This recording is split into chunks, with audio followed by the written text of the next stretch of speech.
कारी अब्दुल्ला साहिब किबला, नारे तकबीर, सुभान अल्लाह सुभान अल्लाह। पता चला आला हजरत ने फरमाया, आला हजरत ने कहा कि तूने सूरह यूसुफ पढ़ा है तो उस मंजर का तूने नहीं देखा।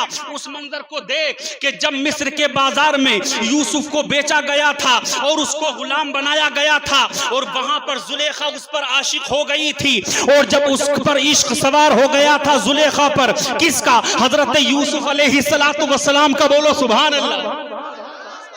हजरत जुलेखा पर औरतों ने एतराज करना शुरू कर दिया, ये जुलेखा तुझे क्या हो गया? तू तो रानी है, तू तो बहुत बड़ी मलेका है, बहुत बड़ी हुस्न वाली है, बहुत बड़े जमाल वाली है, बहुत बड़ी बसीरत वाली है। तू एक गुलाम पर आशिक हो गई, एक गुलाम पर फरेफ्ता हो गई, एक गुलाम पर मिट गई, एक गुलाम पर फना हो गई। हजरत जुलेखा पर औरतों ने ताना देना शुरू कर दिया, लान करना शुरू कर दिया, उन पर बहुतान तराशी शुरू कर दी। हजरत जुलेखा ने जब उनके बहुतान को देखा तो हजरत यूसुफ के पास जाती है और अपनी अकीदतों की सौगात उनके कदमों में डालकर कहती है, ए यूसुफ, तूने कभी मेरी बात को ना माना, मगर आज जुलेखा अपनी अकीदतों की सौगात तुम्हारे दामन में उलटते हुए कहती है कि आज मेरी मोहब्बत की रुसवाई हो रही है, आज मेरी बात को ना टालना, आज मेरी बात को ना बदलना, मेरी अर्ज़ो मारूफ को कबूल कर लो।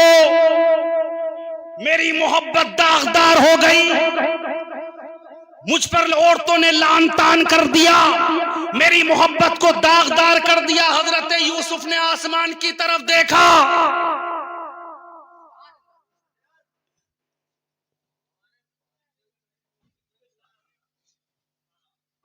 खैरियत तो है? अच्छा जी, लगाइए एक मर्तबा, बोलिए सुभान अल्लाह। मैं जो अर्ज कर रहा हूं आप हजरात समझ रहे हैं? घबराए तो नहीं है? मोहब्बत से सुन रहे हैं? अच्छा लग रहा है? अल्लाह आपके इस जज्बे को सलामत रखे, आमीन। इंतजार कर रहे हैं हजरत यूसुफ अलैहिस्सलातु वस्सलाम खुदा की कुदरत के इशारे का, खुदा की कुदरत के इशारे का। रब की जानिब से हुक्म आया, यूसुफ वैसा ही कर ले जैसा जुलेखा कहती है। जिंदाबाद जिंदाबाद। वैसा ही कर ले जैसा जुलेखा कहती है। हजरत यूसुफ ने कहा, ठीक है, हम चलने के लिए तैयार हैं। सुभान अल्लाह। कसम खुदा की, हजरत जुलेखा की तो खुशी की इंतहा ही ना रही। खुश हजरत जुलेखा ने कहा, ए यूसुफ, तुम्हारा हुस्न बाकमाल है, बड़े हसीन हो तुम, बड़े हुस्न अफरोज हो तुम, बड़े जमाल वाले हो तुम, बड़े हसीन मुखड़े वाले हो तुम। सुभान अल्लाह। मगर आज जुलेखा का दिल चाहता है कि अपने लिबास को तब्दील कर लो। मेरे जुमलों के साथ चलो, बोलो सुभान अल्लाह। जुलेखा ने कहा कि अपने लिबास को तब्दील कर लो, नया लिबास पहन लो, आंखों में सुरमा लगा लो, बालों में कंघी कर लो, अपने आप को संवार लो। और उन औरतों को बुला लिया अपने दरबार में। हजरत जुलेखा ने दावत दे दी, कतार दर कतार बैठा दिया, सामने फ्रोट उडेल दिए, हाथ में छुरी दे दी, कहा, ए यूसुफ, अपने आप को सजा लो। बोलो यार जोर से, और जी लगाकर बोलो। हजरात, इसलिए हुस्न वाले थे आप, जमाल वाले थे आप, अल्लाह के नबी थे आप, बड़े हसीन और जमील थे आप बहुत बड़े हुस्न वाले थे। फिर भी हजरत जुलेखा ने कहा कि अपने आप को संवार लो, अच्छा लिबास जेबतन कर लो, आंखों में सुरमा लगा लो, बालों में कंघी कर लो, ताकि इसलिए कि उनकी नजर में कराहत है, कहीं ऐसा ना हो वो कोई ऐब तलाश दें, कोई ऐब निकाल दें। इसीलिए हजरत जुलेखा ने कहा, रब्बे कदीर ने भी अपने महबूब को यही कहा था, ए मेरे महबूब अभी तू जरा ठहर जा, ए आदम तू दुनिया में जा, ए ईसा तू दुनिया में जा, ए यूसुफ तू दुनिया में जा, ए मूसा तू दुनिया में जा, ए इब्राहिम तू दुनिया में जा, ए सारे नबियों तुम दुनिया में जाओ मेरे महबूब से पहले, और जाने के बाद मेरे महबूब की अजमत के डंके बजा दो, मैं इसको तुम्हारे बाद में भेजूंगा ताकि दुनिया में कोई मेरे महबूब में ऐब ना निकाल सके। नारे तकबीर, नारे रिसालत, नारे गौसियत, मसलके आला हजरत, अजमत वालिदैन कॉन्फ्रेंस जिंदाबाद जिंदाबाद। बस 2 मिनट में वहीं आ जाऊंगा मैं। हजरात तवज्जो है, हजरत जुलेखा ने तैयार किया हजरत यूसुफ को, पर्दा हटाकर देखा तो सबके हाथों में छुरी थी और हाथ में फ्रूट था, लीमू था, जो भी था, फ्रूट भी कहा गया है, लीमू भी कहा गया है। हजरत यूसुफ को खड़ा किया, पर्दे से झांक कर देखा तो सबके हाथों में छुरी थी। हजरत जुलेखा लेकर आती हैं बाहर, और बाहर को लाने के बाद हजरत यूसुफ के हसीन और जमील चेहरे से पर्दे को उल्टा जाता है और आप बुलंद आवाज के साथ कहती है, ओ औरतों, ओ मुझ पर एतराज करने वालियों, देख लो ये है मेरा यूसुफ, ये है मेरा यूसुफ। हजरत कसम खुदा की, जब हजरत यूसुफ के हुस्न को देखा तो कुरान कहता है उन औरतों की जबान से निकला, वल्लाह ये कोई इंसान नहीं है, जिंदाबाद जिंदाबाद, ये कोई इंसान नहीं है। कसम है हमें, ये तो हमें इंसान ही नहीं लग रहा है, ये तो कोई और मखलूक लग रहा है। हाथ में छुरी थी, फ्रूट की जगह अपनी उंगलियों को काट डाला। आला हजरत इमाम अहमद रजा ने कहा, ए पूछने वाले, ए सवाल करने वाले, उन औरतों की उंगलियां कट गई, क्या उनके दर्द ना हुआ? जब उंगली कटी होगी तो दर्द तो हुआ होगा ना, तकलीफ तो हुई होगी ना, मगर तकलीफ का एहसास ना हुआ, इसलिए कि हजरत यूसुफ के हुस्न को देखने के बाद उनको वो मजा आया कि उनको पता ही ना चला कि हमारी उंगली कब कट गई। अबे मैं डंके की चोट पर कहता हूं, जब मौत का फरिश्ता हमारे पास आएगा और मैं आम फातिमा का बाबा जब हमारी नजरों के सामने होगा तो हमें पता ही ना चलेगा कि हमारे जिस्म से रूह कब निकल। बेशक बेशक, जिंदाबाद, नारे तकबीर, नारे रिसालत, मसलके आला हजरत, उलमाए अहले सुन्नत, हजरत मौलाना कारी अब्दुल्ला साहिब किबला जिंदाबाद जिंदाबाद। हजरात पता ही ना चलेगा कि जिस्म से रूह कब निकल गई, पता ही ना चलेगा। उनके निसार कोई कैसे ही रंज में हो, जब याद आ गए हैं सब गम भुला दिए। एक दिल हमारा क्या है, आजार इसका कितना, एक दिल हमारा क्या है, आजार इसका कितना, तुमने तो चलते फिरते मुर्दे जिला दिए हैं। आहा हजरात, जब नबी का हुस्न हमारे नजरों के सामने आएगा, मौत का फरिश्ता होगा, तो हजरात नबी के हुस्न को देखने के बाद हमारे जिस्म से रूह कब निकलेगी पता ही ना चलेगा। तकलीफ तो होगी, कुरान कहता है पसली से पसली मिल जाएगी, मगर जब नबी के चेहरे का दीदार होगा तो पता ही ना चलेगा रूह कब निकलेगा, पता ही ना चलेगा रूह कब निकल गई। तो हजरात, ये अजमत वालिदैन और उसके ताल्लुक से मैं आपसे अर्ज कर रहा था कि बाप जन्नत का दरवाजा है। बेशक बेशक। एक सिहाबी बारगाह रिसालत में हाजिर आते हैं, उनके साथ में उनके बाप थे। नबी ने फरमाया, ए मेरे सिहाबी तुम्हारे साथ में कौन है?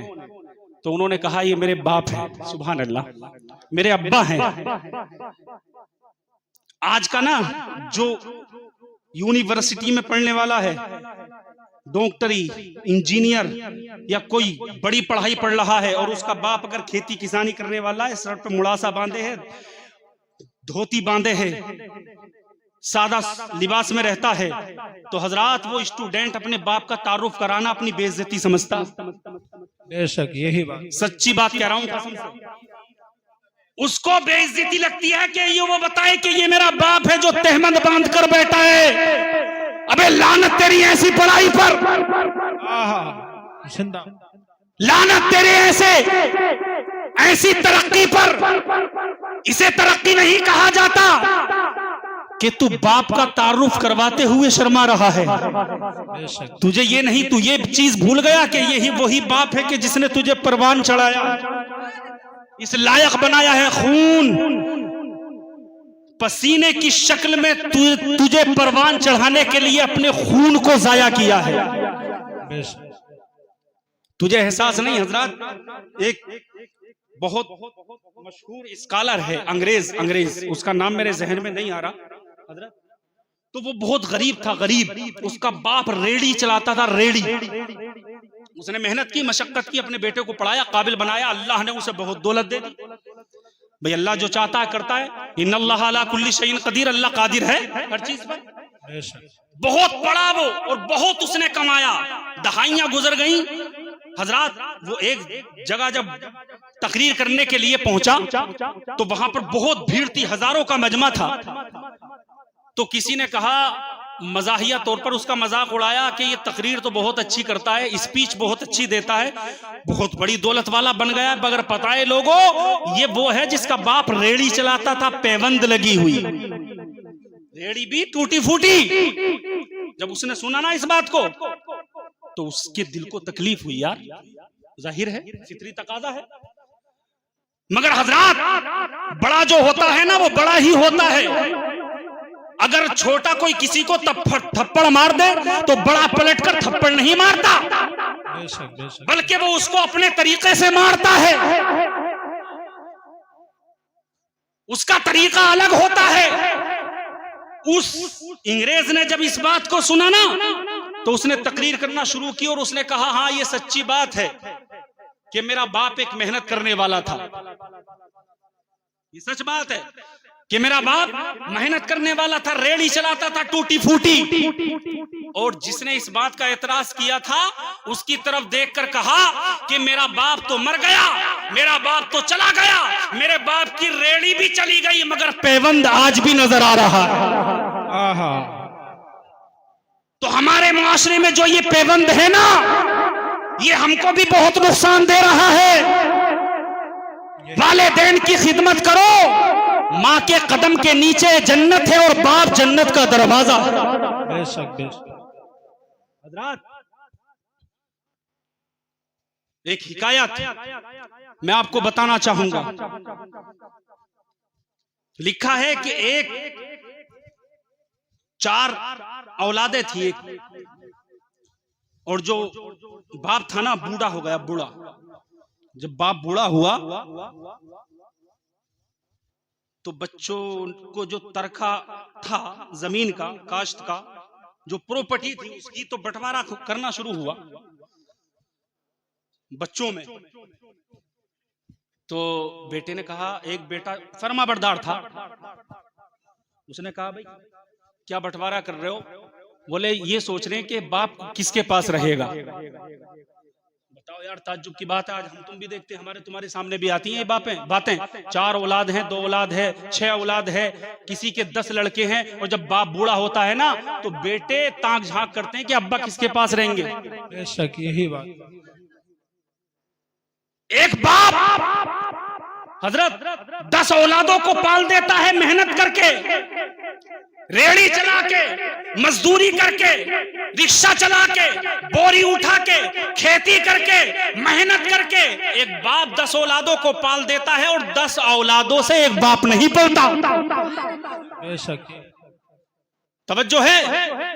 अब यहां पर एक इस सिक्के का दूसरा रुख और मैं आपको बताना चाहूंगा।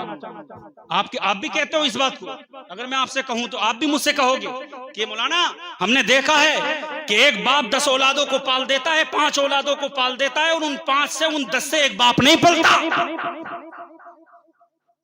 तो उस बाप को मैं कहना चाहूंगा कि जिन औलादों को तूने पाला है ना, तवज्जो रखना, तवज्जो से सुनना इस बात को। जिन 10 औलादों को तूने पाला है, तो उन औलादों ने जो देखा है ना, जो उन औलादों ने देखा है, वो ये देखा है कि हमारे बाप ने हमें पाला है। तवज्जो, उन औलादों ने क्या देखा है क्या देखा है कि हमारे बाप ने हमें पाला है। उन औलादों ने क्या देखा है कि हमारे बाप ने हमें पाला है। मगर हजरात उन औलादों ने ये नहीं देखा जो हमारे बाप का बाप है, हमारा दादा, उसको पालते हुए नहीं देखा।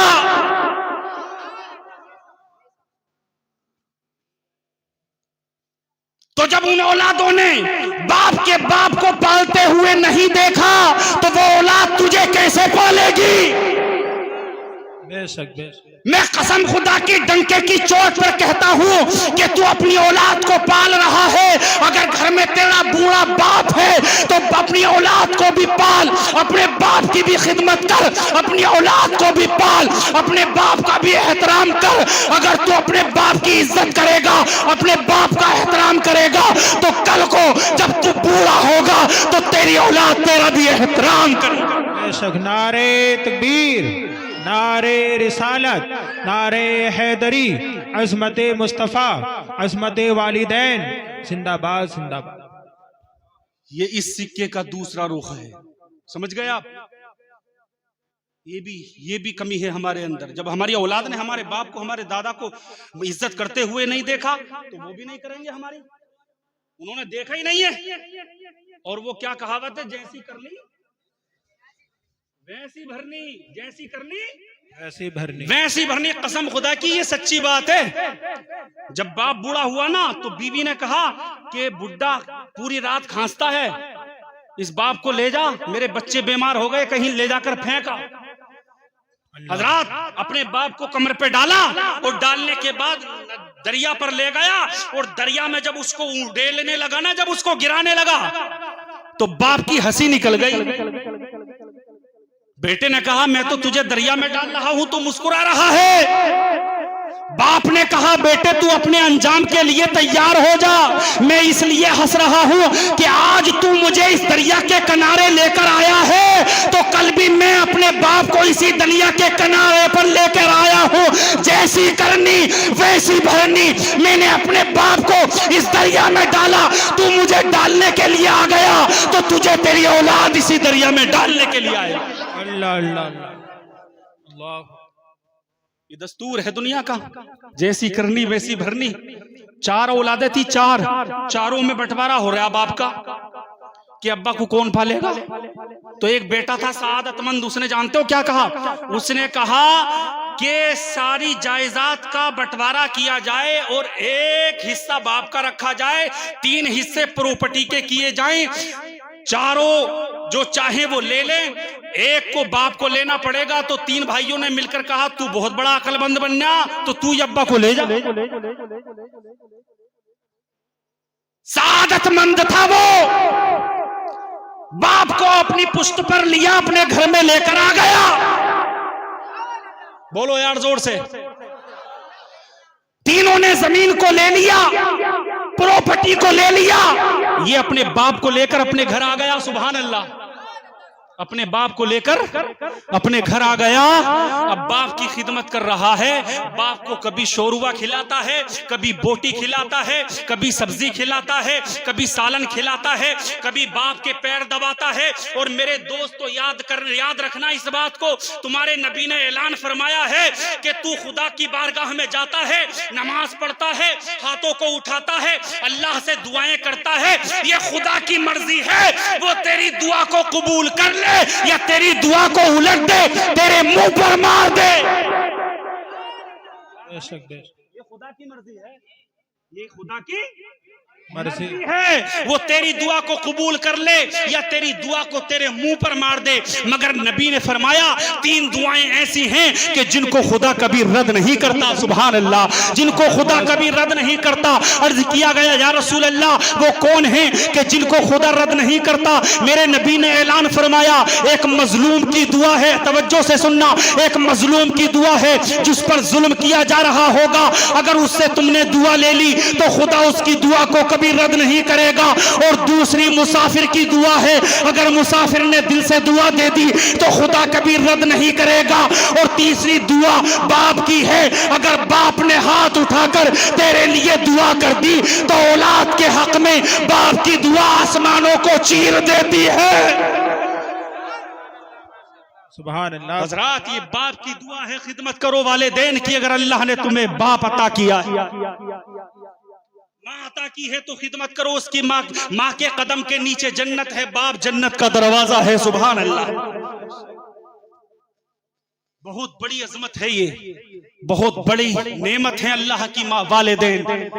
हजरात उसने बाप की खिदमत की। खुदा की कुदरत, तकाजा, मशीयत इलाही और फितरत, वक्त हर किसी का आना। कल कोई गया है, कल हमें भी जाना। कुल्लू नफ्सिन जायकातुल मौत।